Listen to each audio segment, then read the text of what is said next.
สบายดีพี่น้องสบายดียามแรงเด้ออยู่บ้านสวนหลวงเมืองสิงห์เงินแข่งลงมาวางเนาะเก็บภาพบรรยากาศยาม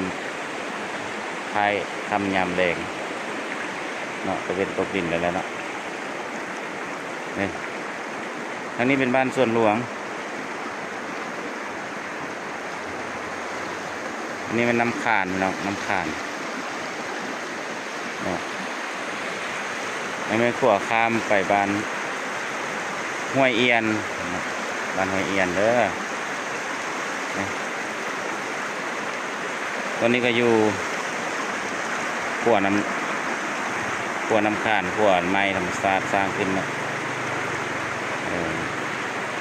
ก็บ้านสร้างขึ้นเองที่เขาเห็นนะก็แม่นานาทางรถไฟขั่วทางรถไฟทางน้ำขาน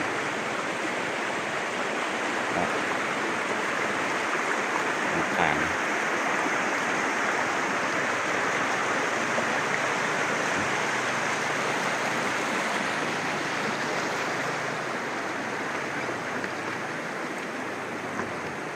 ไม่มากแล้วก็เลยย่างมาเลาะเบิ่งน้ำขาน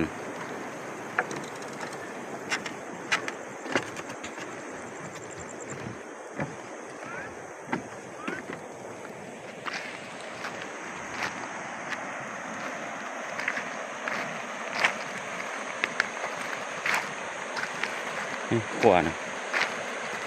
อันนี้มันเศร้านะมันหินใส่เนาะกองน้ำหนัก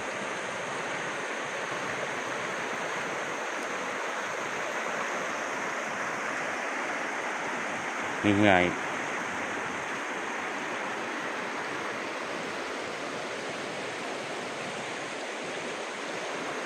เอาเก็บภาพบรรยากาศขั่วนี่การห้วยเอียนให้เบิ่งให้พี่น้องเบิ่งขอบใจหลายได้อพี่น้องเด้อบ๊ายบาย